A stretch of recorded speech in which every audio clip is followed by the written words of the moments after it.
어, 우리 사람의 인생은 그 말의 습성, 어떻게 말하는지 또 무엇을 말하는지 습관에 따라서 그의 삶의 모습과 그 열매가 결정되는 것을 많이 보게 됩니다.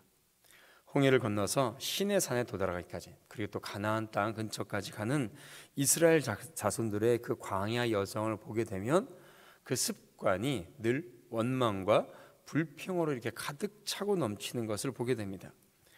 오늘 본문 말씀에 보면 여호와 하나님께서 홍해를 가르시고 바다 가운데로 내신 마른 길을 따라 홍해를 건넌 이스라엘 백성들이 이제 수르 광야라는 곳에 도착을 합니다.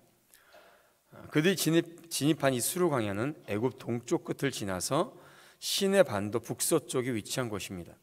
수르 광야에 진입한 그들은 한 가지 문제에 봉착하게 되는데요. 사흘 길을 걸어왔음에도 불구하고 마실 물을 제대로 얻지 못한 것입니다. 또한 겨우 얻은 물도 제대로 마실 수 없는 그런 쓴 물이었습니다.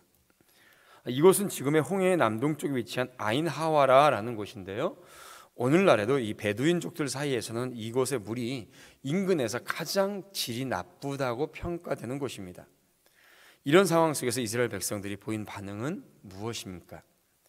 몸이 느끼는 바, 또 현실의 필요성을 조금 더 걸러내지 않은 채 곧바로 튀어나온 것은 원망이었습니다.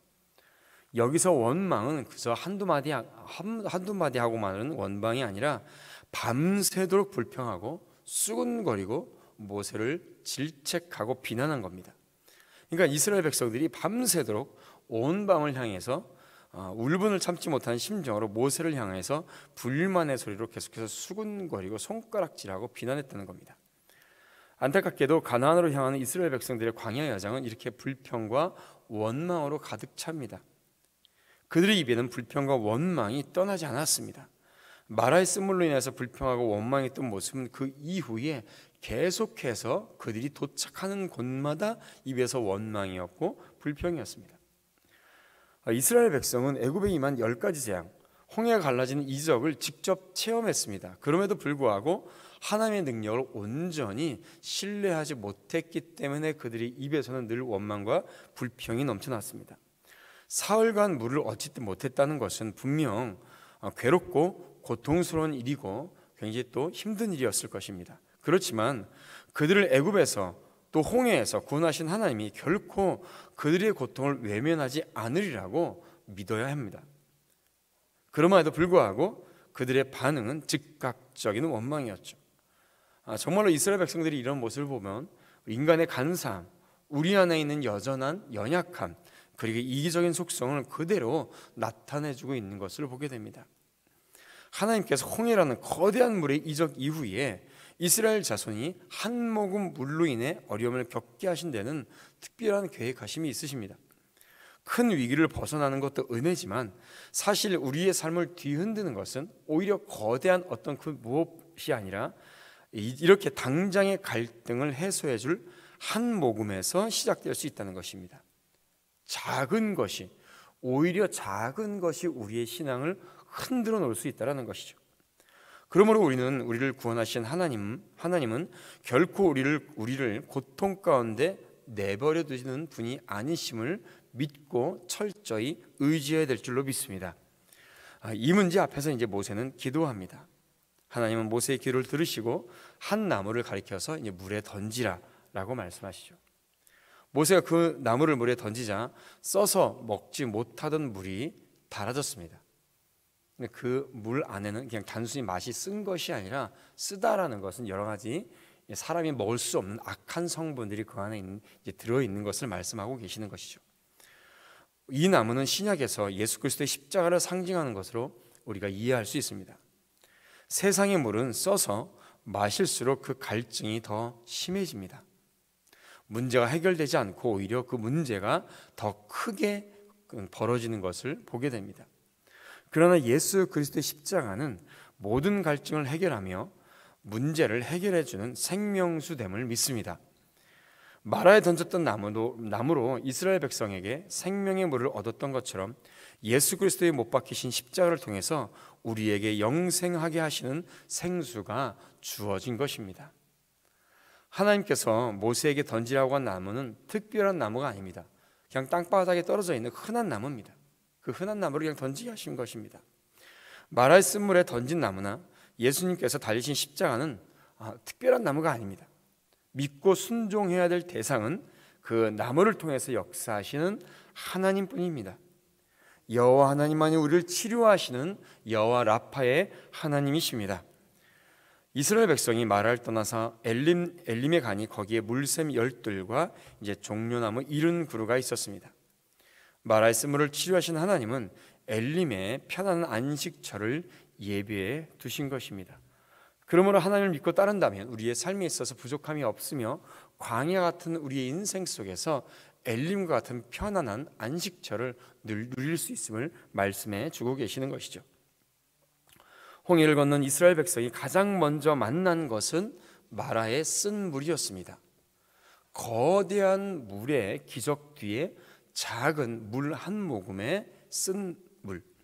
우리 인생 가운데서도 여러 가지 문제에 봉착할 때가 많이 있습니다. 그리고 우리의 연약함과 불순종이 그 문제를 더 키우기도 합니다. 그러나 하나님은 우리가 삶에서 맞닥뜨리는 고통스러운 문제들을 치유해 주시는 분이십니다. 마라의 쓴물을 단물로 바꾸시고 그들을 풍족한 엘림으로 인도하신 하나님이 지금 우리와 함께 하시는 줄로 믿습니다.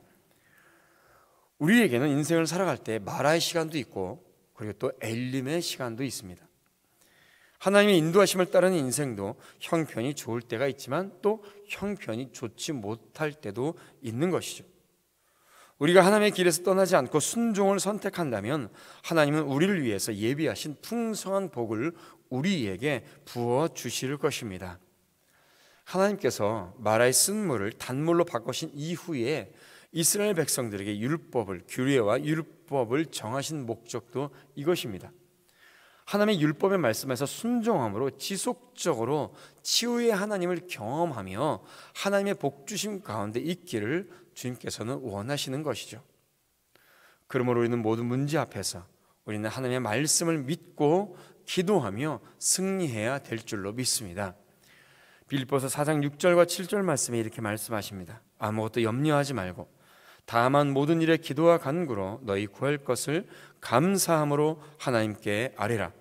그리하면 모든 지각에 뛰어나신 하나님의 평강이 그리스도 예수 안에서 너희 마음과 생각을 지키시리라.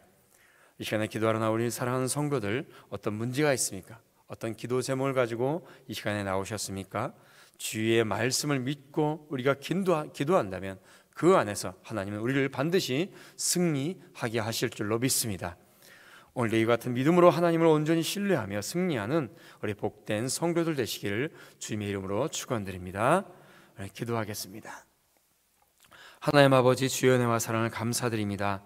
마라의 쓴물을 단물로 바꾸신 하나님, 우리 성도들의 삶은 인생에 있어서 마라와 같은 시간도 있고 엘림에 같은 시간도 있습니다. 그러나 그 마라의 쓴물을 하나님께서 단물로 바꾸시고 우리 어려운 인생 속에서 엘림의 길로 인도하실 줄로 믿습니다. 이 시간에 그런 믿음으로 기도하며 그런 믿음으로 하나님의 말씀을 믿고 의지하며 승리하는 우리 복된 성도들 되게 하여 주시옵소서. 이 시간 기도하러 나오는 귀한 성도들, 기도하는 제목마다 주여 응답하여 주시옵소서. 질병으로 또 연로함으로 여러 가지 아픔으로 기도하고 있습니까? 주여 하나님께서 강건함을 주시고 그 마음의 평강과 위로를 허락하여 주시옵소서. 믿지 않는 남편을 위해서 기도하고 있습니까? 아내를 위해서, 자녀를 위해서 기도하고 있습니까? 주여 그 가정이 주님 앞에 믿음으로 회복되는 가정 되게 하시고 천대까지 믿음으로 말미암아 온전히 주님 앞에 복을 받는 믿음의 가문들이 될 수 있도록 인도하여 주시옵소서. 나라의 민족을 위해서 기도할 때에, 교회를 위해서 기도할 때에 주여 우리에게 부흥을 허락하여 주시옵소서. 이 시간에 기도하는 모든 성도를 주여 축복하여 주시고 오늘도 주의 은혜 안에 승리하게 하여 주시옵소서. 감사드리며 예수님의 이름으로 기도드리옵나이다. 아멘.